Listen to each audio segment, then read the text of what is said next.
Are you ready to take your photo editing skills to the next level? Today I'm diving into the brand new DxO PhotoLab 9, now powered by cutting-edge AI technology. Whether you're a seasoned pro or just starting out, stick around as I put the latest features to the test and show you exactly how DxO is changing the game. Let's jump in and explore what makes this update so exciting.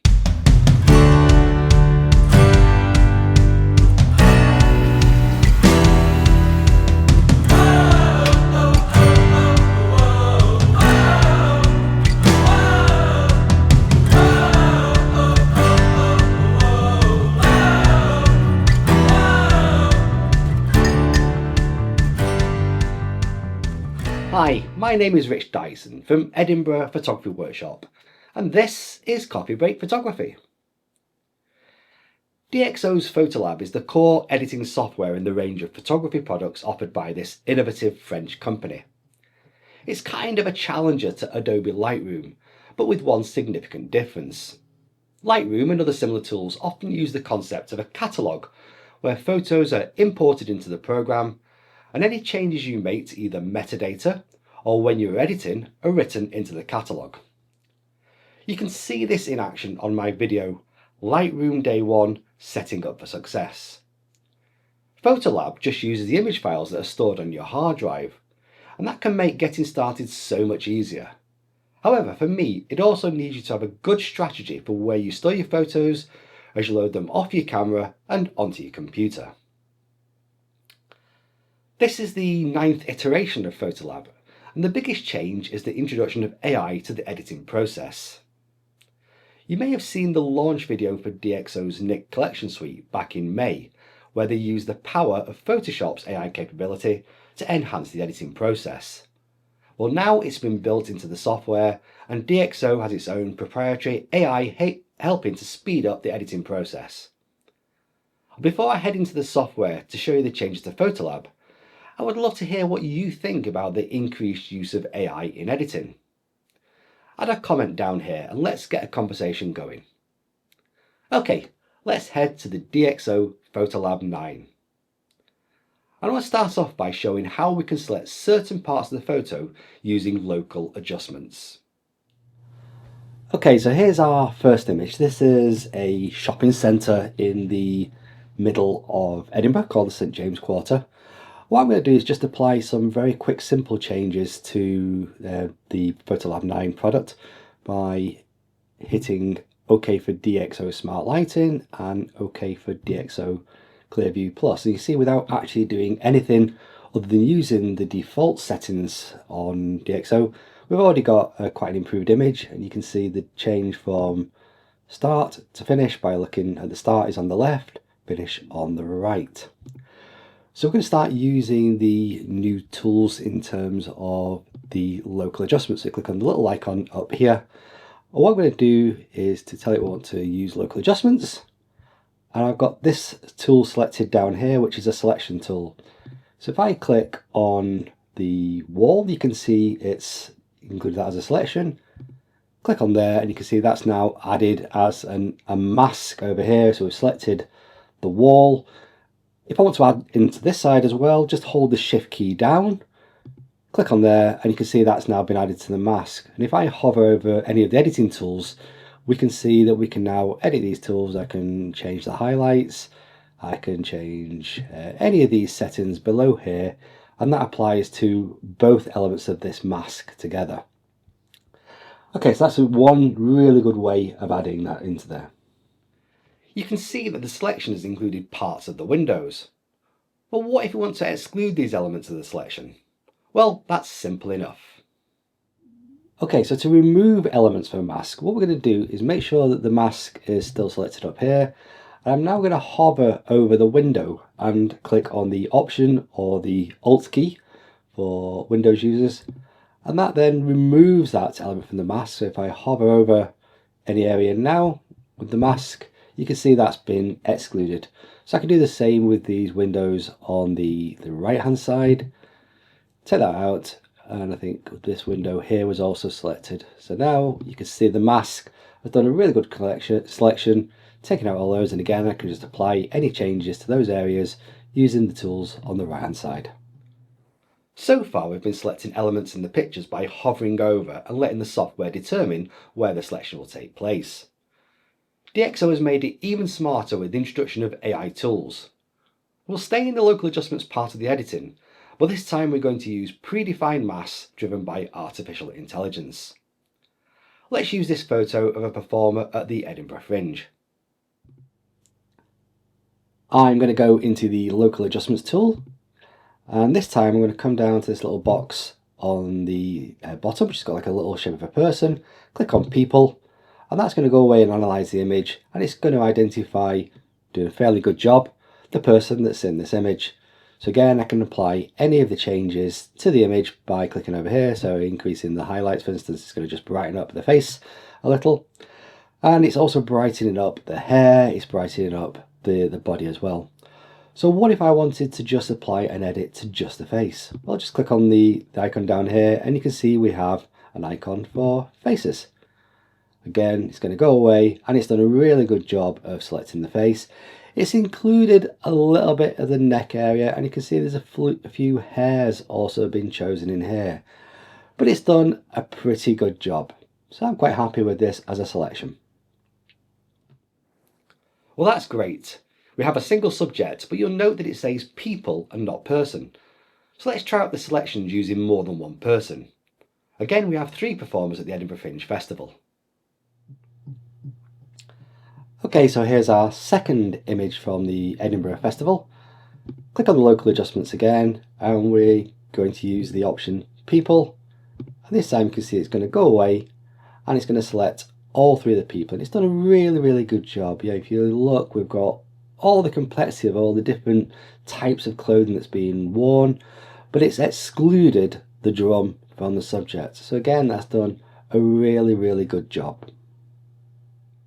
You've probably spotted that we can select areas of images other than people.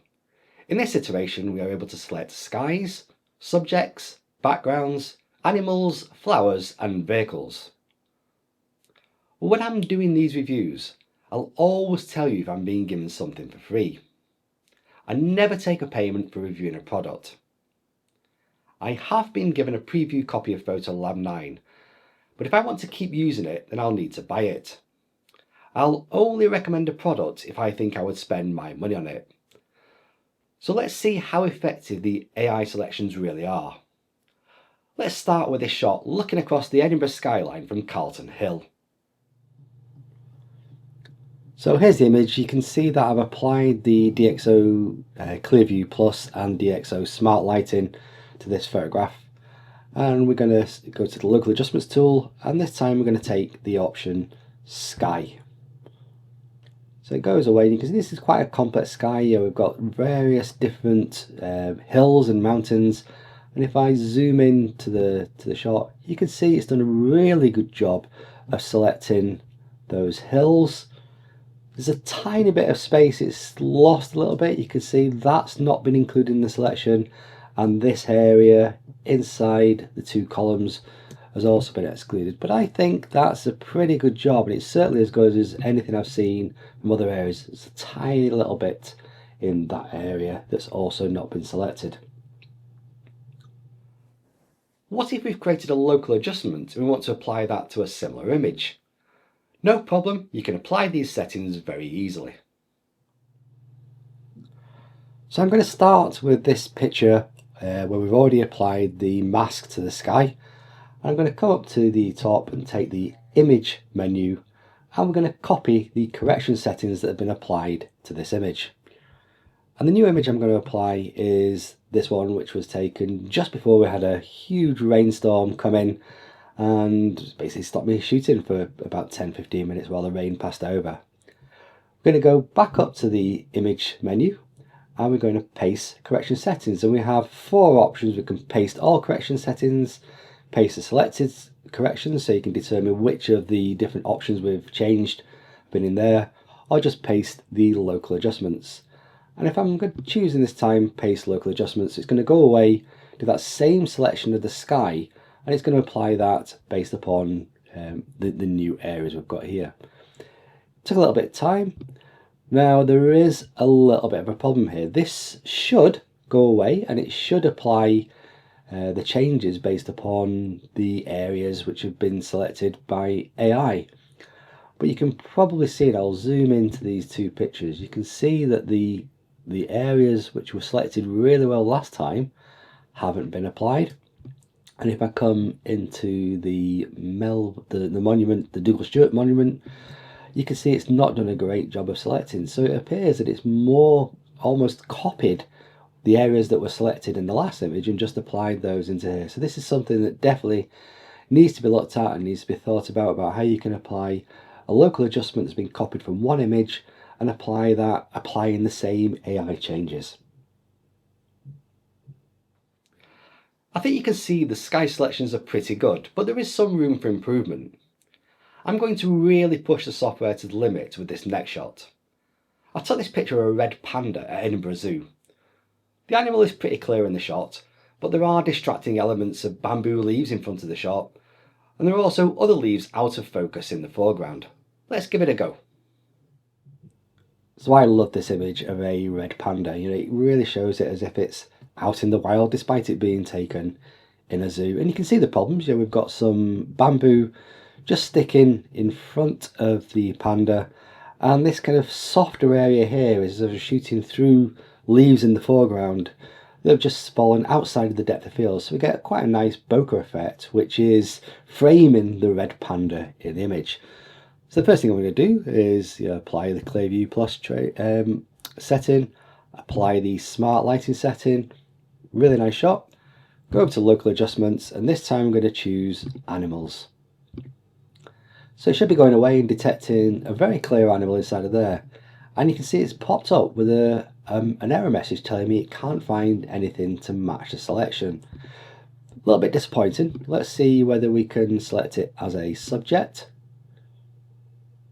And still, it's not identifying this as a subject. So this is something where, again, I think whatever the AI tools that have been training the model, I'm not sure it's doing such a great job in identifying when animals have got something obscuring in front of them. So a little bit more work required by DxO for this one. I think you can see that PhotoLab 9 has got the potential to offer something akin to Lightroom. But there's a lot more work to be done to get the AI working better. To be honest, I tried the masking tool in Lightroom on the last picture of the red panda. It did identify the animal as a subject, but it also included the leaves as part of that same subject. So nobody has got this technology working perfect, but it feels like DxO is running maybe a little behind some of its competitors. That said, I had a session with a client of mine who is looking for help in setting up an editing process. For various reasons, they like the simplicity of the cloud version of Lightroom, but they live in an area with a very slow internet connection. As a result, each image is taking 20 minutes plus to go up to the cloud, pull the data down, and then send back. So once the embargo on the trial version is lifted, I'll be recommending to them that they give PhotoLab 9 a go.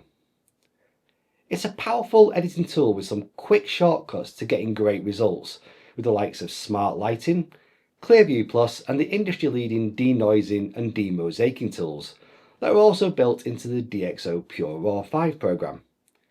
Incidentally, in this version of PhotoLab 9, the Deep Prime XD3 X-Trans model, which is in beta in PureRAW 5, has now moved into full functionality, and this will be also rolled out in an update to PureRAW 5. As with all of DxO products, you'll be able to try out the new version with a fully functional free trial.